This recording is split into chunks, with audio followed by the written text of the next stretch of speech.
Howdy, how's things going? Hey look, growing a bunch of stuff over here. It's pretty cool. So it's been a little bit since I did a video, but really not a whole lot going on, just a lot of growing. And I just want to give you a quick update on some of the things that are going on with the garden, and a little structure I'm working on over here, modifying a structure that I made previously. Everything is really going really great. As you can see from the overhead views, lots and lots of green. Things are a little tall. Going up here, I've got to figure out for next year a way to increase my height of my trellises so I can get my tomatoes up a little bit higher. I'm not really sure what I'm going to do with these up here. They are kind of falling over, but you know, better that than, you know, little short stubby guys. But really everything going really well. The San Marzanos, I picked a bunch of those. I'm going to make a nice San Marzano specialty sort of dish today. So I grabbed a bunch of those. I'm going to grab a few more down there before I make that. My Amish paste are doing well. Really enjoying the Jaspers, the little cherry tomatoes. They're just delicious. I got my first brandy wine, and that was pretty exciting. That thing tasted just fantastic. Never had a brandy wine before, and wow, really nice. I have a monster Hawaiian beefsteak, and holy cow, that thing is going to be remarkable if it ever ripens up. It hasn't even started to ripen yet, so I don't know. We'll see.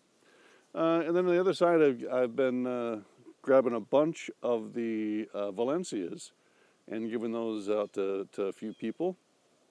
And they're pretty tasty, very meaty. Like I say, those are my favorite from last year. What else we got back there? The Italian heirloom. Those took the biggest hit in the frost. And I do have one that's probably ready to go. I could probably pick that one today. The rest of them are kind of lagging behind and not nearly as robust as last year's Italian heirlooms. In the pepper arena, the Ned Starks, the King of the North peppers, they are coming along really well. Few of them have ripened, and they are very tasty. They are a little slower to ripen than the Carmens. I've got a ton of beautiful red Carmens, and I've been eating those. Basically, I'll grab 3 of them in the morning for lunch and just chow on those, and they are just delicious. The poblanos and the cayennes and the jalapenos, the hot peppers, doing just fine as well. Couldn't be happier with that. And a real quick update on the dirt garden. The beans are pretty much done. These little King of the North sweet pepper plants that I planted, pretty much a wash.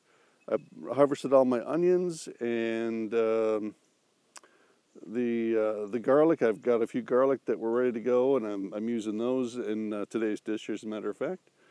I got a ton of ground cherries, which is awesome. My corn's looking a little bit better. I took some of the advice that you guys gave me about adding some nitrogen. So I got some blood, I think it's blood meal that I'm putting around, and I'm starting to see some ears come in, which is really cool. And I've got just way too many cucumbers. I've got, I don't know, I think 8 quarts pickled so far. And I mean, that's going to last me for quite some time, but they keep coming. They keep getting a little, you know, keep getting bigger, and that's pretty cool. So that's a quick update on the garden. So some of you may remember this structure from earlier in the year when my plants fell over indoors. I made this to bring them outside, and so I could frost protect them, which didn't actually work very well. And I thought to myself, what am I going to do with this structure for next year? Don't really want it on my deck.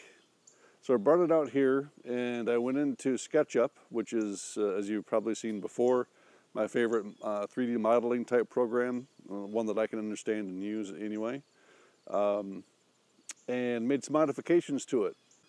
And we'll pull this whole thing up. We got the 6-foot 4x4s, 2 foot will go on the ground. This base will be 3 foot off of the ground, and then a foot of that 4x4 is going to come up here. and that's how the structure will attach to the 4x4s. That'll give me I won't have to bend over quite as much. And I'm thinking 4 doors on these things that I can open up. There'll be plywood here, floor, that I can use, well, early in the spring to bring out my starts in sort of a greenhouse type thing. Whole thing in greenhouse plastic. And so that'll give me an early start on my hardening off process, like almost from the very beginning, which is really cool. And then once the starts come out and go into the main structure, then I'll use, perhaps this side I can do, place a bunch of deep water culture buckets and do some cabbage, maybe some broccoli, that sort of thing. I could put a couple of cracky beds over here at the same time. So if you have any ideas, any suggestions on when you look at this this drawing or 3D rendering, if there's something that you see that doesn't make sense, that you know is not going to go right, please leave a comment, let me know, because I'm, never done one of these before, so maybe some of you have and have some ideas for me. If not, I'm just going to go full speed ahead. So anyway, that's all I got this week. I do appreciate you taking the time to check it out. And if you got any questions or comments, feel free to leave them down below. Do the little like thing too, because, it's fun. I'm going to head out. See ya. Thanks.